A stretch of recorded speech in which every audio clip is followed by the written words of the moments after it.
Hoje, uma inteligência artificial consegue responder perguntas, escrever texto, criar imagens, reconhecer rostos, traduzir idiomas e até ajudar pessoas a programar. Para muita gente, parece que essa tecnologia surgiu de repente, como se de uma hora para outra os computadores aprendessem a conversar. Mas a história da inteligência artificial começou muito antes do ChatGPT. Ela começou com uma pergunta que no começo parecia pertencer somente à ficção científica. Uma máquina pode pensar? E para a gente encontrar a origem dessa história, precisamos voltar para uma época em que os computadores ainda ocupavam salas inteiras. No episódio anterior, nós vimos como as primeiras máquinas foram construídas para realizar cálculos. Elas recebiam instruções, processavam informações e entregavam um resultado. Mas alguns pesquisadores começaram a imaginar algo ainda mais ambicioso. E se um computador não servisse apenas para executar cálculos pré-definidos? E se ele pudesse resolver problemas, se ele pudesse compreender uma conversa, se ele pudesse reconhecer padrões e demonstrar algum comportamento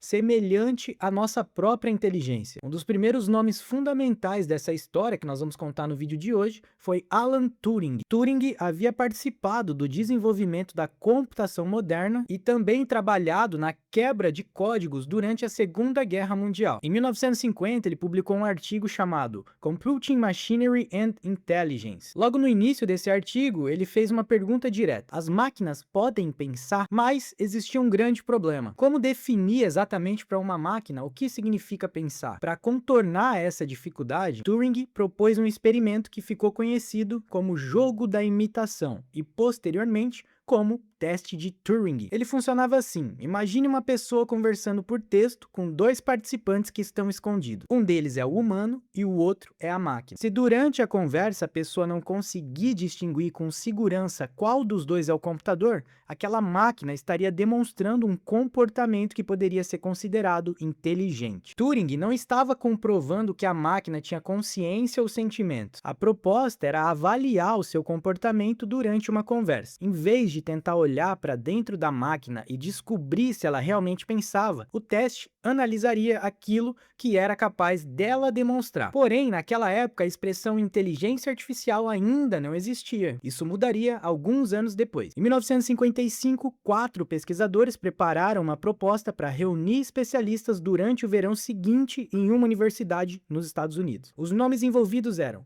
John McCarthy, Marvin Minsky, Nathanael Rochester e Claude Shannon. O encontro aconteceu em 1956 no Dartmouth College. A proposta partia de uma ideia extremamente ousada: aspectos da inteligência, da aprendizagem e da resolução de problemas poderiam ser descritos com tanta precisão que uma máquina seria capaz de simulá-lo. Foi nesse projeto que John McCarthy pela primeira vez utilizou a expressão Artificial Intelligence, ou que a gente conhece como inteligência artificial. O encontro em Dartmouth não criou uma máquina inteligente naquele momento, mas ajudou a transformar ideias que estavam espalhadas em uma área organizada de pesquisa. Por isso, o evento é frequentemente tratado como o nascimento oficial da inteligência artificial. Os pesquisadores estavam extremamente otimistas. Alguns acreditavam que avanços gigantescos aconteceriam em poucos anos. Os primeiros programas começaram a resolver problemas matemáticos, demonstrar teoremas e jogar determinados jogos. A lógica era relativamente simples. Se o raciocínio humano pudesse ser transformado em regras, talvez um computador pudesse seguir essas mesmas regras e chegar às mesmas conclusões. Mas outra linha de pesquisa tentava desenvolver máquinas que aprendessem com exemplos. Em 1958, o pesquisador Frank Rosenblatt apresentou o perceptron. O perceptron foi inspirado de maneira simplificada no funcionamento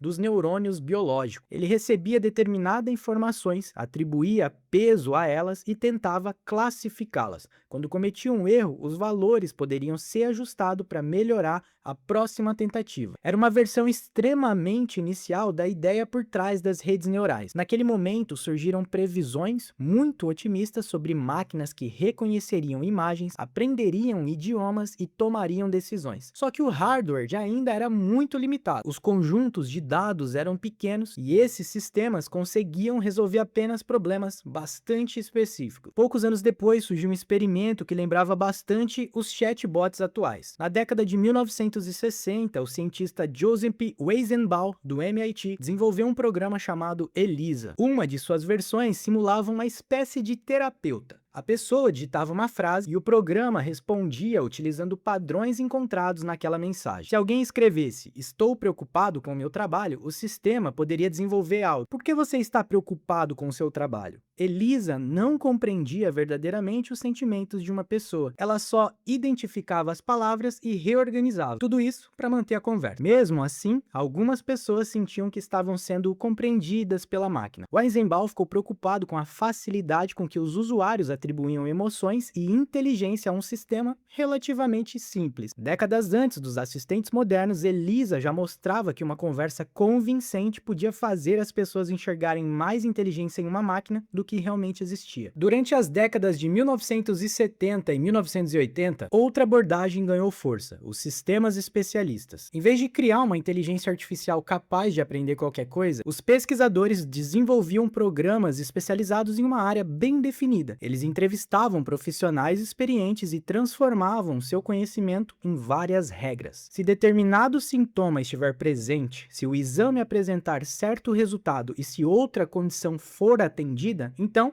determinada hipótese deve ser considerada. Um dos projetos mais conhecidos foi o MISSIN, desenvolvido em Stanford para auxiliar na análise de infecções bacterianas e na escolha de tratamentos. Ele conseguia apresentar recomendações dentro do seu campo específico, mas não possuía o conhecimento geral e o bom senso de uma pessoa, fora das situações para as quais havia sido programado. As suas limitações apareciam rapidamente. Esse seria um problema recorrente na história da inteligência artificial, você já vai entender. Uma máquina podia apresentar um resultado impressionante em uma atividade específica e, ainda assim, falhar completamente diante de uma pequena mudança no problema. As promessas também estavam muito à frente da tecnologia disponível. Os computadores eram caros, a capacidade de processamento era limitada e não existia a quantidade de dados disponíveis atualmente. E muitos sistemas dependiam de regras inseridas manualmente por especialistas. Quando os resultados não acompanharam as expectativas, os investimentos foram reduzidos. Esse período ficou conhecido como o inverno da inteligência artificial. A pesquisa não desapareceu, mas o entusiasmo em si acabou diminuindo.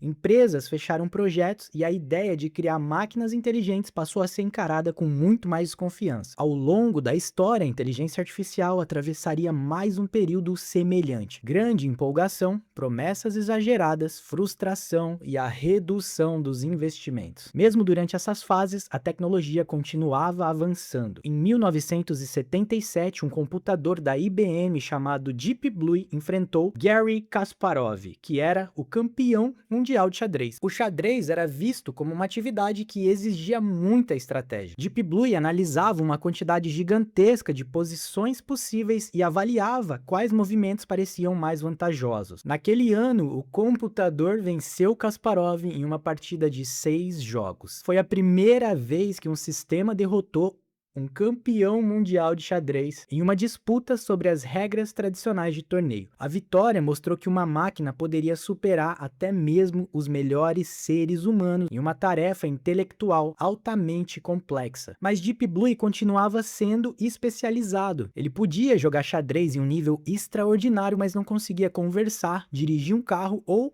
reconhecer um cachorro em uma fotografia. A grande transformação começou a ganhar força nas décadas seguintes. Os computadores ficaram muito mais rápidos, a internet produziu uma enorme quantidade de dados e processadores gráficos inicialmente desenvolvidos para trabalhar com imagens e jogos passaram a ser utilizados em treinamentos de redes neurais. Em vez de programar manualmente todas as regras, os pesquisadores começaram a alimentar sistemas com muitos exemplos. Para ensinar uma máquina a identificar um gato, por exemplo, não seria necessário descrever cada formato possível de orelha, de olho, de pata ou de pelo. O sistema poderia analisar milhares ou milhões de imagens e ajustar seus próprios parâmetros para reconhecer os padrões que aparecem com frequência. Essa abordagem a gente conhece pelo termo aprendizado de máquina. E quando redes neurais com muitas camadas começaram a ser treinadas com grandes quantidades de dados, ganhou força aquilo que chamamos de aprendizado profundo, ou o Deep Learning. Em 2012, uma rede chamada AlexNet apresentou um resultado marcante em uma competição de reconhecimento de imagem. Ela demonstrou que redes neurais profundas, grandes conjuntos de dados e processamento gráfico poderiam produzir avanços muito superiores aos métodos que dominavam aquele campo até então. A partir daquele momento, o interesse pelas redes neurais cresceu rapidamente. Em 2016, outro acontecimento chamou a atenção do mundo. O AlphaGo, desenvolvido pela DeepMind, enfrentou Lee Sedol, um dos maiores jogadores de Go da época. O Go possui uma quantidade de possibilidades tão grandes que não seria viável analisar todas elas apenas por força bruta.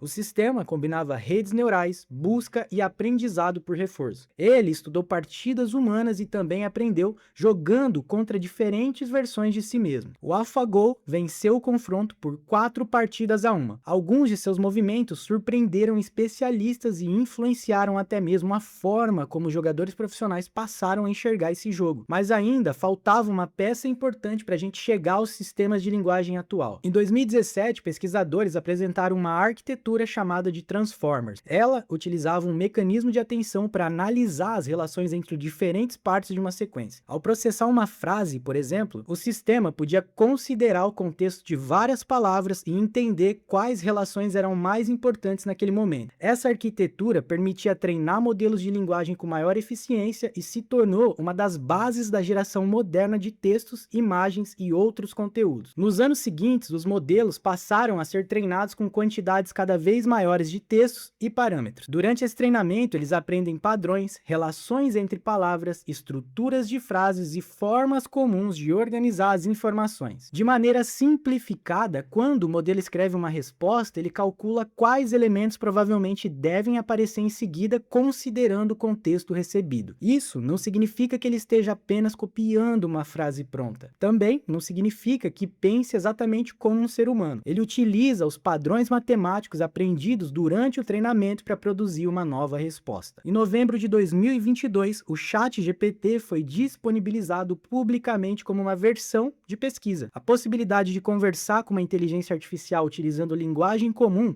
colocou essa tecnologia diante de milhões de pessoas do mundo e acelerou uma transformação que já estava sendo construída há décadas. E essa é uma das coisas mais importantes dessa história. A inteligência artificial não apareceu de repente, ela foi construída aos poucos. Alan Turing perguntou se uma máquina poderia demonstrar inteligência. Os pesquisadores de Dartmouth deram um nome e uma identidade para essa nova área. O Perceptron ajudou a introduzir a ideia de que máquinas podem aprender. ELISA, o software, mostrou a força de uma conversa simulada. Os sistemas especialistas transformaram conhecimento humano em regras. Deep Blue e AlphaGo superaram campeões em jogos extremamente complexos. As redes neurais profundas aprenderam a reconhecer padrões em grandes conjuntos de dados e os Transformers abriram caminho para uma nova geração de modelos capazes de trabalhar com linguagens e conteúdos. Mas quanto mais essas máquinas avançam, mais perguntas aparecem. Uma inteligência artificial realmente compreende aquilo que ela produz? Ela pode desenvolver uma criatividade? Quais decisões devemos permitir que ela possa tomar? E como garantir que sistemas cada vez mais poderosos sejam utilizados de uma maneira responsável? A história da inteligência artificial ainda está sendo escrita. Nós estamos vivendo exatamente o meio dela. Meu nome é Samuel e esse foi mais um episódio da série Como Surgiu a Tecnologia. E no próximo vídeo nós vamos descobrir como pequenos experimentos realizados em laboratório deram origem a uma das maiores indústrias de entretenimento do planeta. A história dos videogames. Se gostou, se inscreve no canal, deixa seu like e manda esse vídeo para quem precisa conhecer essa história e eu te vejo no próximo vídeo.